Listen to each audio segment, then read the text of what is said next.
अगर आपको दूसरों की बुराई करनी है तो प्लीज आप मुझसे दूर रहिए। हाथ जोड़ के आपसे कह रही हूँ, प्लीज प्लीज प्लीज मुझसे दूर रहिए मिसेस स्वरूप। मोहिनी,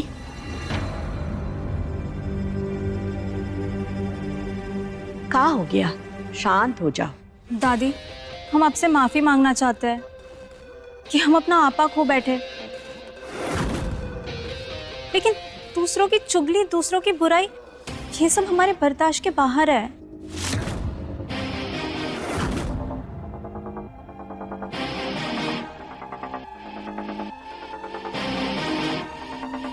पापा जी, हम आपसे भी माफी मांगना चाहते हैं। हमारी वजह से घर का माहौल खराब हो गया, लेकिन पापा जी हम सच कह रहे हैं, हमने बहुत कंट्रोल करने की कोशिश की। दादी, हमारे पापा ने बचपन से ही हमें गांधीवादी बातें सिखाई हैं, इसलिए हम ना तो किसी का बुरा होते हुए देख सकते हैं, ना बोल सकते और ना ही सुनना पसंद करते हैं।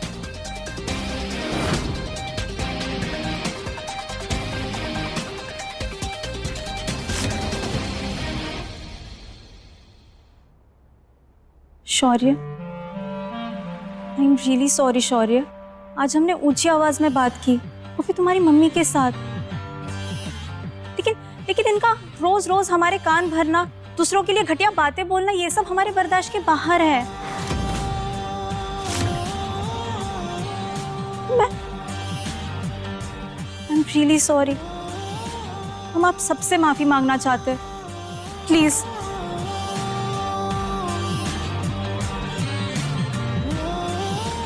प्लीज हमें माफ कर दीजिए।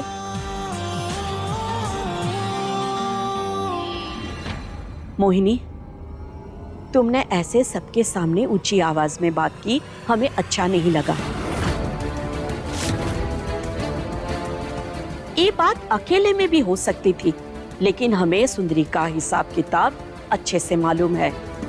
लेकिन अम्मा जी, हम तो बस... करो सुंदरी। जब से साची का पैर इस घर में पड़ा है, उसी दिन से तुम साची के पीछे पड़ गई हो, ये हम अच्छे से जानते हैं।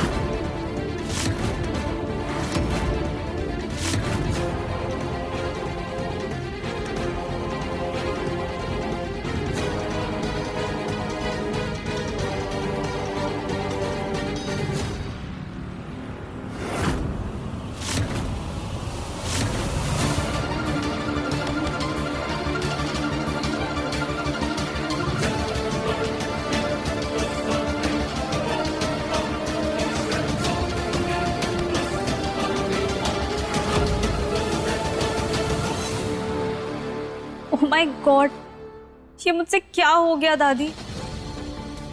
बस करो मोहिनी, तुमने जो भी किया है ठीक ही किया है। गलत बात और गलत काम के खिलाफ आवाज उठानी चाहिए। ये बात वकील साहब भी कहा करते थे। अगर आज वो तुमको देखते तो अपनी नई बहू पर गर्व करते।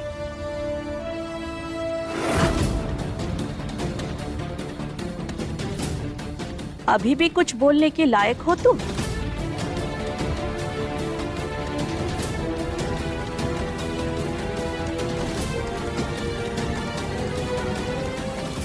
अम्मा जी, हम कुछ बोलेंगे तो आपको तो झूठ ही लगेगा, तो फिर फालतू में बोल के समय काहे बर्बाद करना।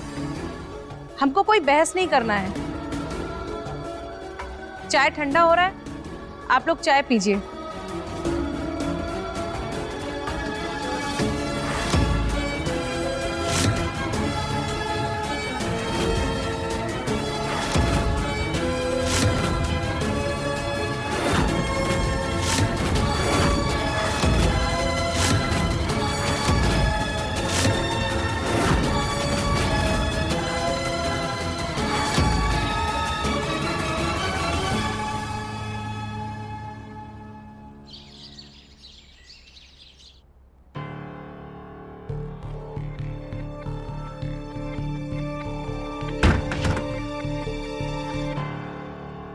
मोहिनी, मिसेस स्वरूप ने ऐसा क्या बोल दिया तुम्हें? आई डोंट नो शौर्य, बहुत कुछ कहना चाह रही थी, बहुत कुछ बोलना चाह रही थी, गोल गोल घुमाकर। हमारे तो कुछ समझ ही नहीं आया शौर्य। एक तो हम साफ बात बोलते हैं, साफ बात समझते हैं, और जब हमसे कोई कुछ कहना चाहता है और जो हमारे समझ में नहीं आता ना, तो हमारा खून खौलने लगता है। इसका मतलब है कि तुम मिसेस स्वरूप को बड़ी जल्दी पहचान गई, लेकिन अभी तक समझ नहीं पाई। पर तुम टेंशन मत लो, इतने सालों से हम भी उन्हें समझने की कोशिश कर रहे हैं, लेकिन आज तक समझ नहीं पाए। तुम ये मत सोचना कि वो हमारी सौतेली माँ हैं इसलिए हम उनसे कटे कटे रहते हैं। पर सच तो ये है कि उस सौतेली माँ में ना ही तो आज तक हमें कोई इंसानियत और ना ही किसी के लिए कोई ममता दिखाई थी। इसीलिए आज भी हम उन्हें मिसेस स्वरूप कह के बुलाते हैं और किसी और रिश्ते से नहीं पुकारते। लेकिन हमारे लिए तो वो हमारी सास ही है ना। बाकी पूरे घर वालों से हम इतना जल्दी घुल मिल गए, एक कनेक्शन बन गया, और अपनी खुद की सास के साथ देखा जाए तो मैं इस दुनिया में अजनबी हूँ। ये दुनिया नई है मेरे लिए। इस दुनिया के लोगों को ये बात समझनी होगी। जानते शौर्य, आज मैंने साची को नोटिस किया और उसकी भी हालत कुछ हमारी तरह ही है। नई दुनिया, नए लोग, अकेली। हम उससे रिलेट करने लगे थे, और तभी तो तुम्हारी मॉम पर जैसे रिएक्ट नहीं करना चाहिए था। मुझे उनको सॉरी बोल देना चाहिए। देखिए, उन्होंने जो कुछ भी कहा, मैंने जो कुछ भी किया, उससे उनकी बहुत बेइज्जती हुई है। मुझे उनसे बात करनी चाहिए अकेले में। मोहिनी, तुम्हें परेशान होने की कोई जरूरत नहीं है। तुमने कुछ गलत नहीं किया। अगर गलत किया होता तो क्या दादी तुम्हारी साइड लेती? इस घर में सबसे ज्यादा दादी को सही गलत की समझ है। मिसेस स्वरूप तो क्या, अगर मैं भी कुछ गलत करता हूं तो दादी हमें साफ साफ बोल देती है। तो तुम्हें टेंशन लेने की या परेशान होने की कोई जरूरत नहीं है। रिलैक्स। बात सही गलत की नहीं है शौर्य। आप उन्हें कुछ मानो या ना मानो, लेकिन हमारे लिए तो वो हमारी सास ही है ना। और हम नहीं चाहते कि हमारे रिश्ते की शुरुआत और इस घर में हमारी शुरुआत किसी झगड़े या खराब फीलिंग के साथ हो। शौर्य, सास और बहू का रिश्ता जितना गहरा होगा, घर में खुशहाली उतनी ही बनी रहेगी। और हम नहीं चाहते कि कल को हम इस घर में दुल्हन बनकर आए और हमारी सास का मन हमारे लिए बिगड़ा रहे। आप समझ रहे हैं ना?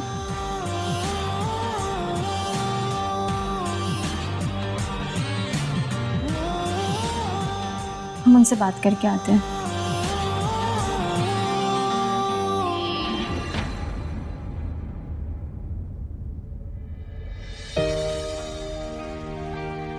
माँ, काश आप आज यहाँ होती तो मोहिनी समझ पाती कि सास और बहू का रिश्ता कितना खुशहाल हो सकता है। लेकिन इधर तो मिसेस स्वरूप ने अभी से अपने रंग दिखाने शुरू कर दिए।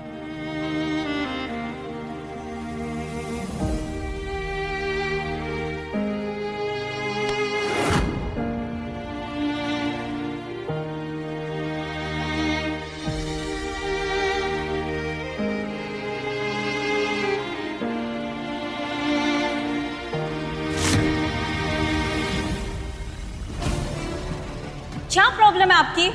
ऐसी कानाफूसी करना बंद करिए, हमें बिल्कुल अच्छा नहीं लगता है।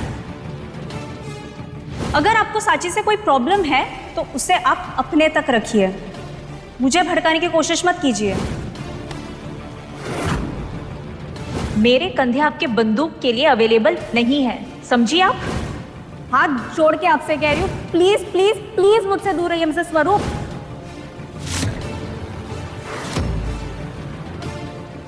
मोहिनी, तुम्हारी इतनी हिम्मत!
सासू माँ अब फिर से वही कर रही है, हमें इस घर में और इस कमरे में आने से रोक रही है। लगता है अब भूल रही है। आपका मकसद तभी पूरा होगा जब हम इस घर में आएंगे।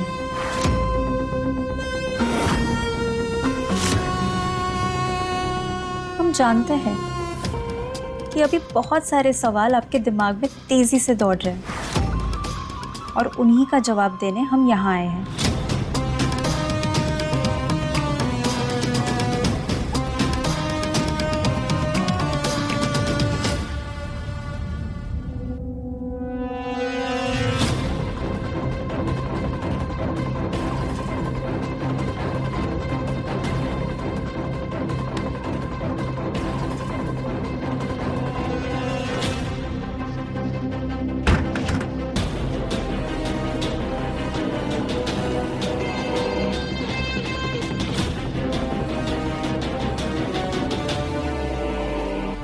हमने जो किया वो बहुत जरूरी था सासू माँ।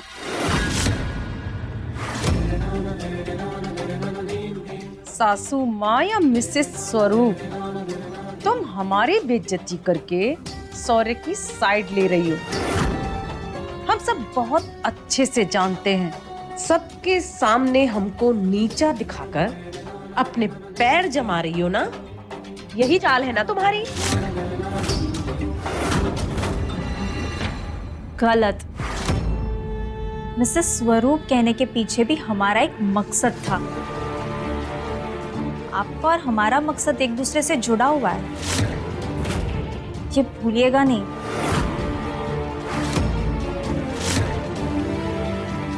आज शौर्य ने हमें बात करते हुए देखा, एक बार नहीं कई बार। पहले जब आप हमें लेने आई, उसके बाद हॉल में सबके सामने जब आप हमारे बगल में आके बैठी। शौर्य सब नोटिस कर रहे थे। हमने आपको समझाने की भी कोशिश की, लेकिन आप नहीं समझी। तभी शौर्य के बढ़ते हुए शक को हमने सबके सामने तमाशा बनाकर उसे खत्म कर दिया। सासू माँ, अगर उस वक्त वो तमाशा नहीं हुआ होता ना,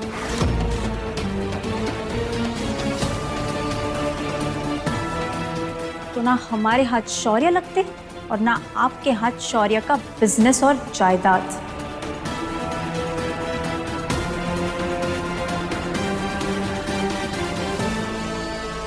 शौर्य का एक शक और हमारी पूरी मेहनत मिट्टी में मिल जाती।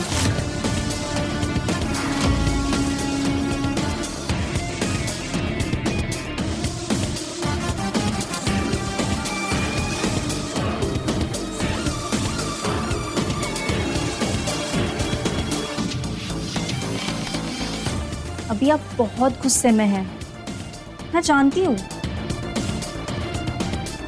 लेकिन अपनी मंजिल पाने के लिए हमें कई दर्द सहने पड़ते हैं। और हमने ऐसी कोई बात नहीं कही है जो दादी के लिए नहीं हो। ऐसा कुछ नहीं है कि आपकी इमेज खराब हुई है।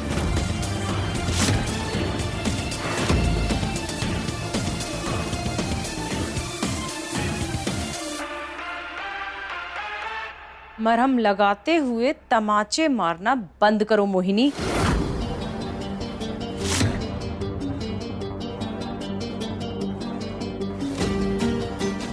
हमने आज तक किसी से मदद नहीं मांगी है, लेकिन आज हाथ जोड़कर आपसे कह रहे हैं, आगे से हमें बहुत ज्यादा चौकन्ना रहना पड़ेगा। इस चार दीवारी में किसी को भी हम पर शक करने का मौका हम नहीं दे सकते।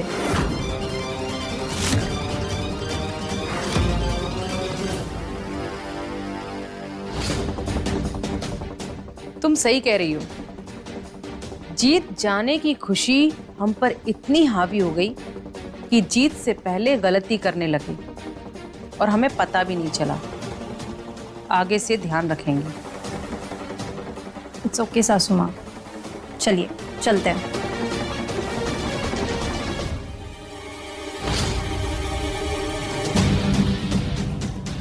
क्या हुआ? चलिए। नहीं, हम साथ में नहीं देख सकते, पहले तुम जाओ। हमारा टॉप सीक्रेट?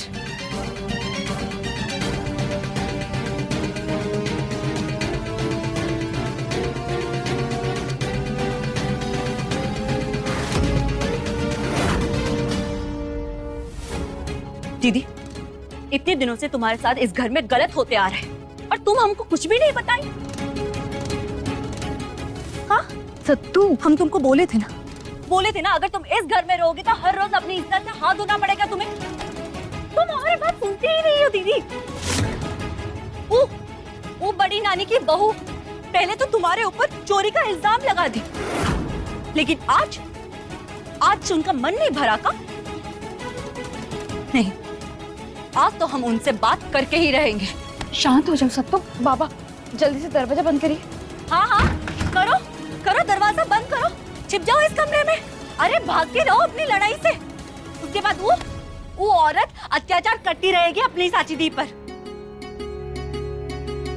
वाह, क्या तरीका है आप लोगों का। आज तो नई बहू को भड़काया जा रहा है, कल किसी और से साची दी की बुराई की जाएगी। ऐसे ही करते करते पूरे घर में साची दी बुरी बन जाएगी। फिर कई इल्जाम के साथ इस घर से साची दी को निकाल दिया जाएगा। ऐसे ही, उस वक्त ऐसे ही तुम सब ऐसे ही चुपचाप खड़े रहना।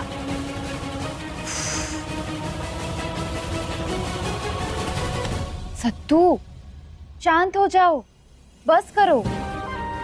इस घर में हर कोई सुंदरी मैडम की तरह नहीं है। और तुम्हारे सामने ही तो बड़ी नानी ने सुंदरी मैडम को जवाब दिया। बोलो, दिया कि नहीं? और पहले तो नई बहू ही तो आवाज उठाई। आखिर उस पे साची की बुराई का कोई असर नहीं हुआ। उसके चलते ही सुंदरी बहू की सच्चाई सबके सामने आ गई। नानी, लेकिन वो हमको नीचा दिखाने की काहे कोशिश करती? कहाँ मिल जाते हैं उन लोगों को इस सब करके? सत्तू, सबका अपना अपना स्वभाव होता है। सुंदरी मैडम का वैसा ही स्वभाव है। लेकिन तुम इस घर के बाकी लोगों को तो देखो। पता है, कोई हमारे साथ बुरा व्यवहार नहीं करता है, कोई हमको नीचा नहीं दिखाता है। तुमको हमारे बात गलत लग रहा है? हाँ, तुमको हमारे बातों पे भरोसा नहीं है? नहीं साची थी, खुद से भी ज्यादा तुम पे भरोसा है हमें। लेकिन तुम्हारे खिलाफ कोई बुरा सोचे या कोई बुरा करे, वो हमसे सहन नहीं होता।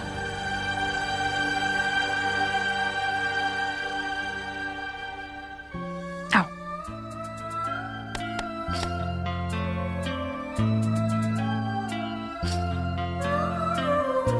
बस करो सत्तू, शांत हो जाओ। देखो, तुम खुद देखिए ना, पूरा घर हमारे साथ है, सब हमारा परवाह करते हैं। और वैसे भी हमारे सत्तू होते हुए हमारे बारे में कोई बुरा सोचेगा तो हम उसका नानी दादी कर देंगे।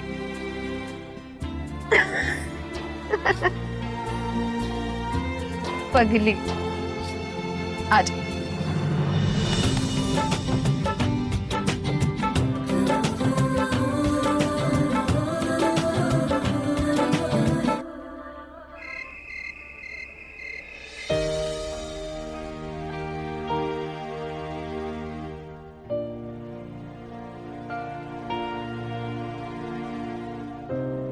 का है जी, आजकल आप ठीक से खाना नहीं खा रहे हैं। आज भी पूरा खाना नहीं खाया। हम जानते हैं आजकल विक्रांत के साथ जो हो रहा है उसके लिए आप चिंतित हैं, लेकिन ये सब आपके सेहत के लिए सही नहीं है।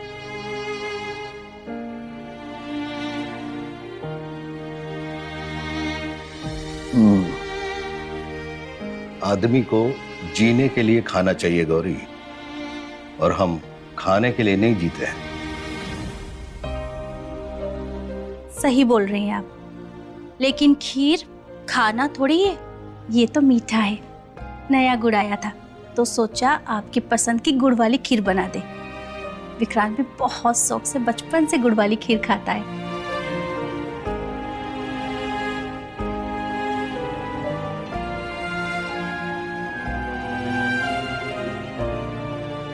विक्रांत के लिए ये खीर बनाई हो या हमारे लिए? अब आपको जो पसंद आता है वही तो विक्रांत को पसंद आता है। आखिर आपकी ही परछाई तो है। लाओ।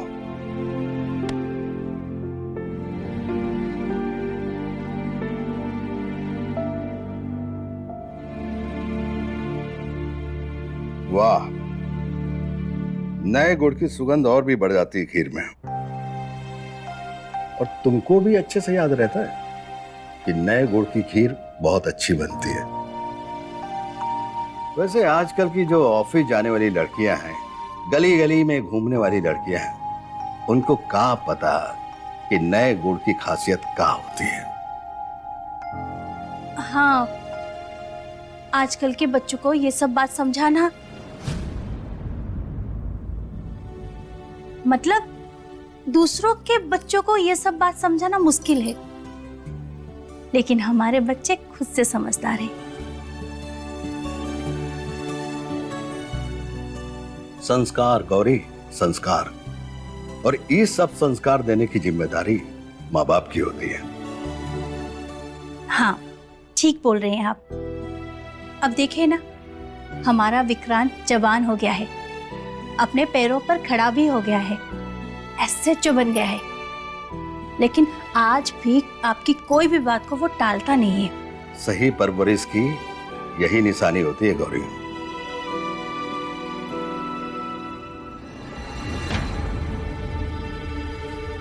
विक्रांत तुरंत मान गया होगा ना आपके पूछने पर, रिंकी के लिए। हाँ, मानेगा क्यों नहीं, आखिर आप जो बोले हैं। हमको किसी से सलाह मशवरा करने की क्या जरूरत है? हमको रिश्ता तय करना था, कर दिया। अब विक्रांत से पूछ के थोड़ी ना करेंगे। अगर विक्रांत को ये रिश्ता पसंद नहीं,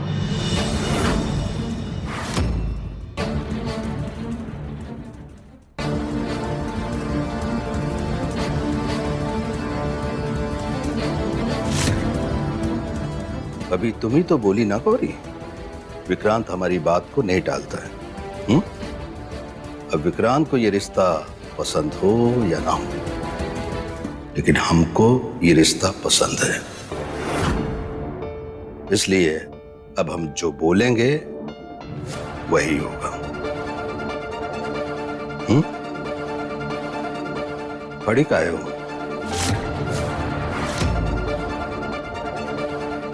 और सुनो,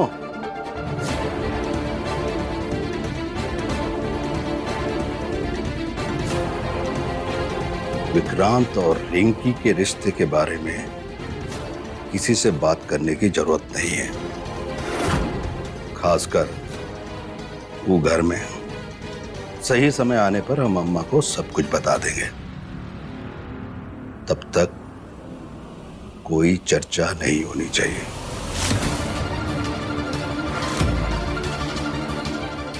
जी।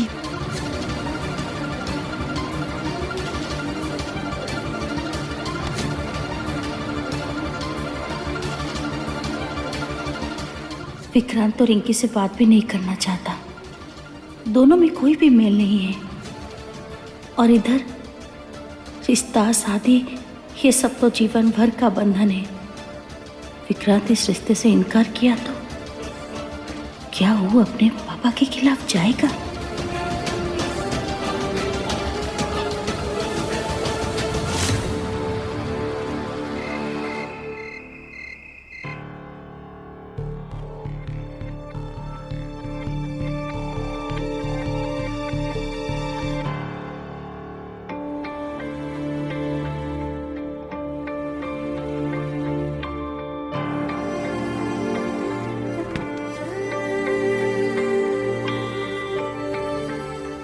आपको कुछ चाहिए श्रीमान जी?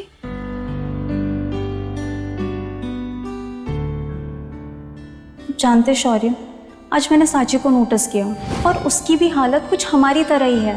नई दुनिया, नए लोग, अकेली।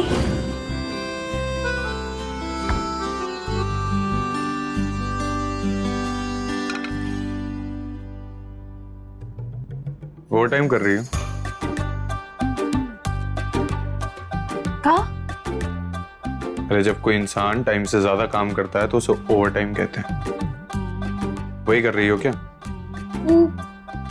आज समय तो लग गया श्रीमान जी, लेकिन हम क्या करें, आप ही बताइए। वो सजावट वाले आ गए थे ना, और घर में बहुत सारे लोग भी थे, और आज दिन भर रसोई चलती रही, तो इसीलिए समय लग गया। लेकिन अब सब सो गए हैं ना, इसीलिए हम ही साफ सफाई करके अब रसोई का काम खत्म कर रहे हैं। डांट नहीं रहे हैं, पूछ रहे हैं कितने घंटे काम करती हो। शुरू और खत्म करने का कोई टाइम तो होगा ना। श्रीमान जी, ये फैक्ट्री थोड़ी ना है, ये तो घर है ना, और घर का काम कौन घड़ी देख के करता है। ये तो घर का काम है, कौनो मजबूरी थोड़ी ना है, ये सेवा का काम है, जिम्मेदारी का काम है ना ये। हमने तो ये भी सुना है जो लोग अकेले होते हैं और जो लोग दुखी होते हैं वो अपने आप को ढेर सारे काम के नीचे दबा लेते हैं ताकि उन्हें वो दर्द और अकेलापन महसूस ही ना हो। तुम भी वही कर रही हो क्या? नहीं तो मतलब तुम्हें अकेलापन महसूस नहीं होता? श्रीमान जी, आपका कोई कोई बात हमको समझ में नहीं आता है। आप खुद ही बताइए, घर में तो इतने सारे लोग हैं, हम अकेले कैसे रहेंगे? हम तो सबके साथ ही रहते हैं ना।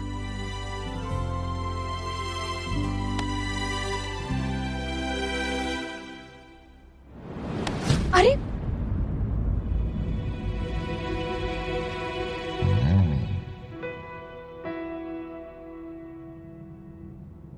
एक बात पूछें तुमसे? हमारी मॉम नहीं है, तुम्हारी भी माँ नहीं, तो तुम हमें बता सकती हो कि बिना माँ के कितना अकेला महसूस होता है, कितना अधूरा, कितना इनकम्प्लीट फील होता है। जैसे अभी तुमने बोला, तुम यहाँ सबके साथ रहती हो, लेकिन मिसेस स्वरूप वो तुम्हारे साथ नहीं है। आज मोहिनी से तुम्हारे बारे में बात हो रही थी, तब हमें एहसास हुआ कि हम इतने दिनों से कितनी बदतमीजी से, कितना रूडली तुमसे बात कर रहे हैं, कितना चिड़चिड़ा रहे हैं। It's not right.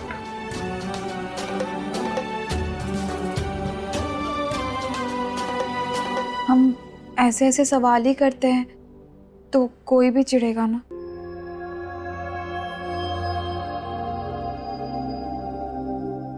लो पानी दो। वो हम दूसरा पानी देते हैं, ये हमारा बोतल है। हमारा बॉटल है, उसमें पानी नहीं है। हाँ, पानी ही तो है। तो हाँ।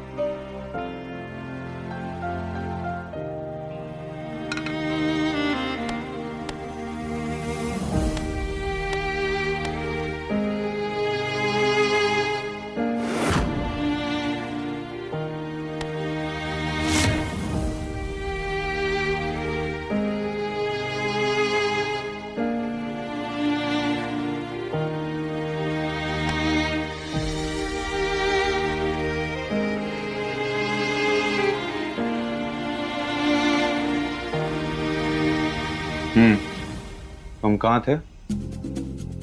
तुम्हारे सवाल करेक्ट। थोड़ी सी डफर तो हो तुम। हाँ है तो। तुम्हें डफर का मतलब पता है?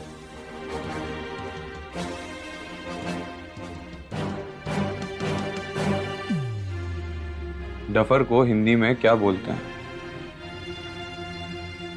डफर को हिंदी में मूर्ख, बुद्धू या भोंदू कहा जाता है।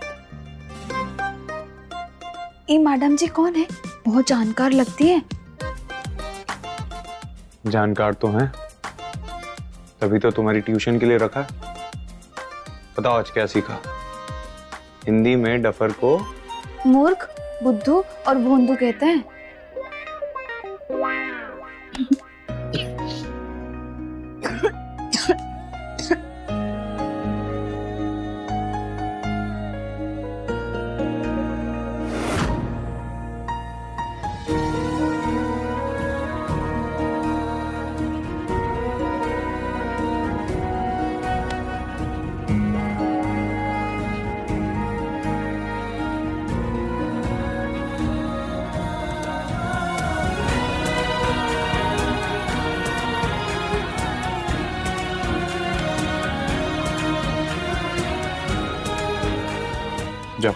रख दो।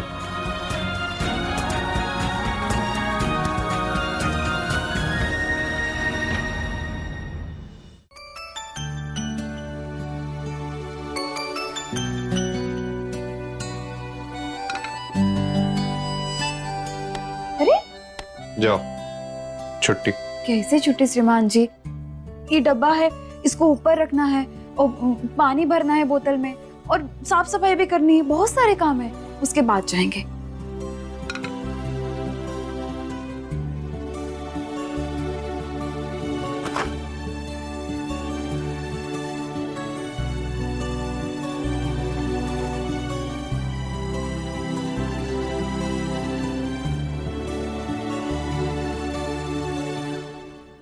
क्या हुआ श्रीमान जी?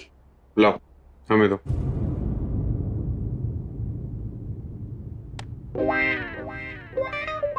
अरे हाथ नहीं डफर, डब्बा दो।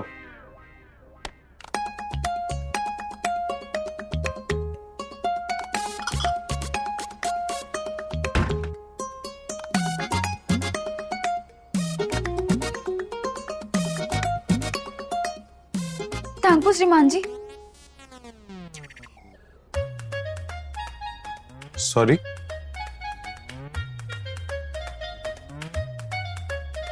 सॉरी श्रीमान जी। अरे तुम हमें सॉरी क्यों बोल रही हो? हम बोले थैंक यू और आप बोले सारी, इसका मतलब ये है कि आप हमें सारी बोलने के लिए कह रहे हैं ना? हमने तुमसे कहा सॉरी। लेकिन आप हमें सारी काहे बोल रहे हैं? आप फिर से कोनो गलती कर दिए है का? हमने कोई गलती कर दी? एक काम करो, खुद के साथ एक मीटिंग करो और सोच के हमें बताना कि हमने क्या गलती करी।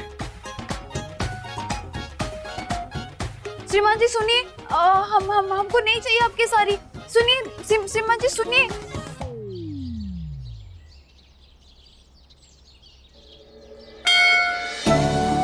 ओम नमः शिवाय।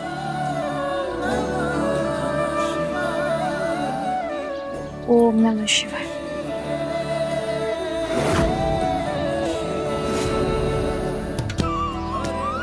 ओम नमः शिवाय। ओम नमः शिवाय। ओम नमः शिवाय।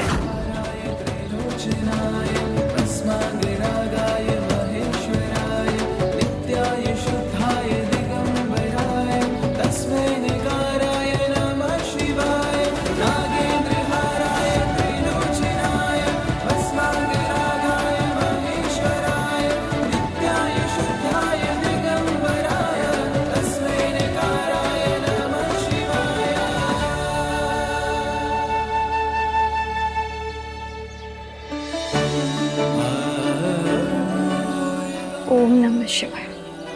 ओम नमः शिवाय।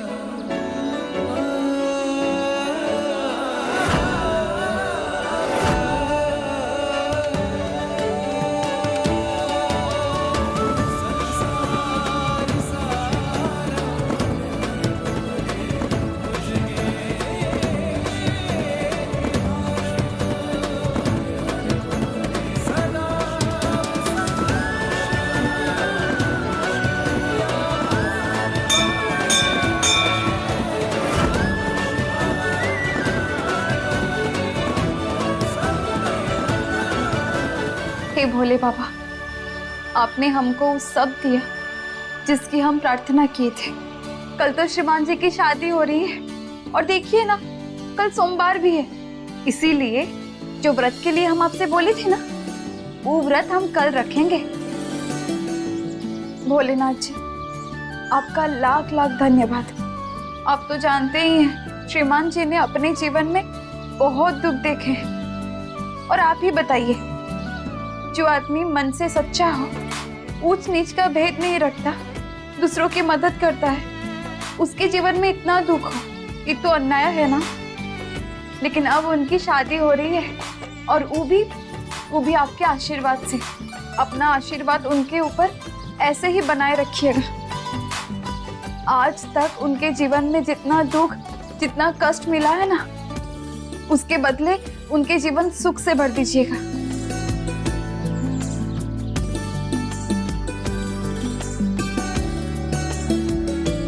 ई लो बिटिया पंजीरी।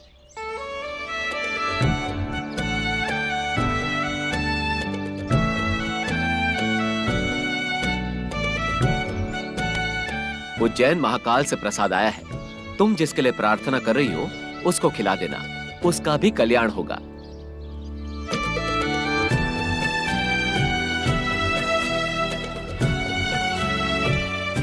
ये मानो ऐसा हुआ कि भोले बाबा खुद अपना आशीर्वाद भिजवा दिए। ये हम श्रीमान जी को जरूर खिलाएंगे।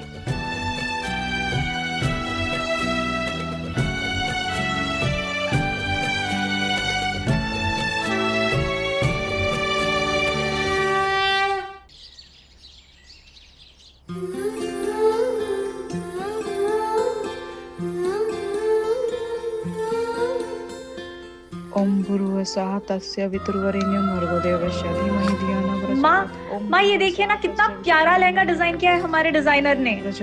ओम भूर्भुवस्सुवः तस्य वितुर्वरेण्यं भर्गो देवस्य धीमहि धियो न प्रचोदयात्। माँ मैं आपसे बात कर रही हूँ। भर्गो देवस्य धीमहि धियो न प्रचोदयात्। ओम भूर्भुवस्सुवः तस्य वितुर्वरेण्यं भर्गो देवस्य ओम भूर्भुवस्सुवः तस्य वितुर्वरेण्यं भर्गो देवस्य धीमहि धियो न प्रचोदयात्। देखिए तस्य वितुर्वरेण्यं भर्गो देवस्य धीमहि धियो न प्रचोदयात्। बेटा हम आते हैं।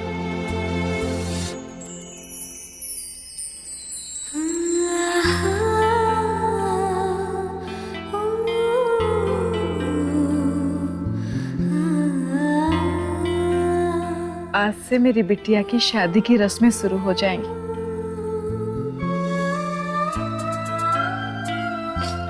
नजर न लगे।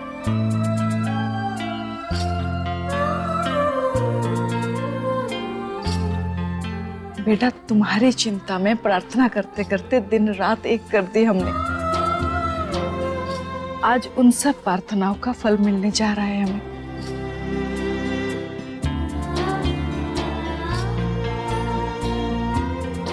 मेहंदी लगेगी मेरी गुड़िया के हाथों में।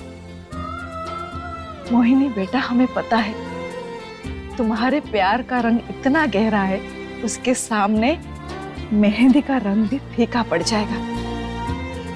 तुम देखना तुम्हारे हाथों में मेहंदी का रंग ऐसा गहरा हो जाएगा, ऐसे निखरेगी, सब लोग देखते ही रह जाएंगे। सच में माँ? पूरा भरोसा है तुम्हारे प्यार पे बेटा।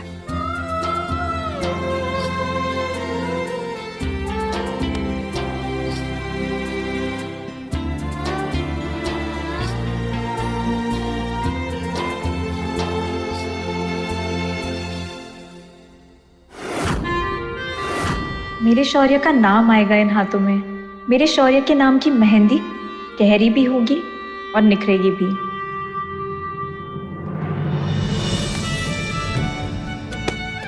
अरे तुम लोग जल्दी जल्दी करो, मेहमान लोग आ रहे होंगे। मीठी मेहंदी की थाली सुंदर से सजा दो। बाला सुनो, तुम जाओ मंदिर में दिया लगाओ जल्दी।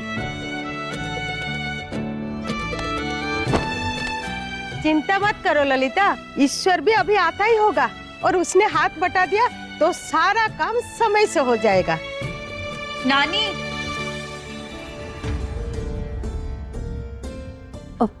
नानी साची दी कहाँ पर है?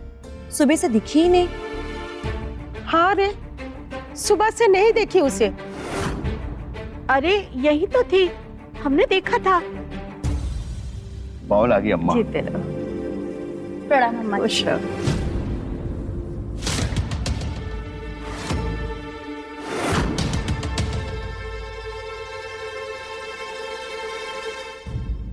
तुम लोग तो आ गए, ये बच्चे लोग कहाँ हैं? अक्षया तैयार हो रही है अम्मा जी, और विक्रांत उसे लेकर आएगा।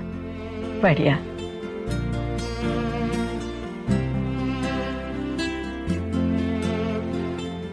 सत्या जी चाय बन गई? जी बड़ी नानी, हम अभी लाते। हम कोई चाय नहीं पिएंगे अम्मा।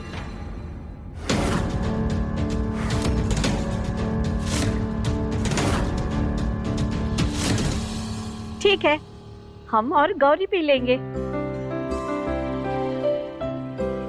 हम अभी लाते हैं।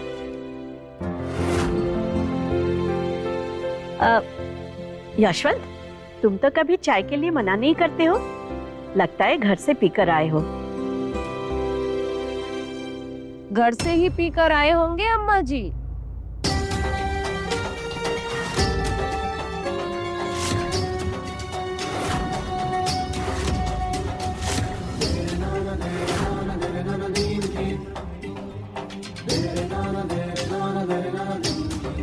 अब भाई साहब को दूसरों के यहाँ की चाय क्यों अच्छी लगेगी? विक्रांत खुद ही इतनी अच्छी चाय बनाता है।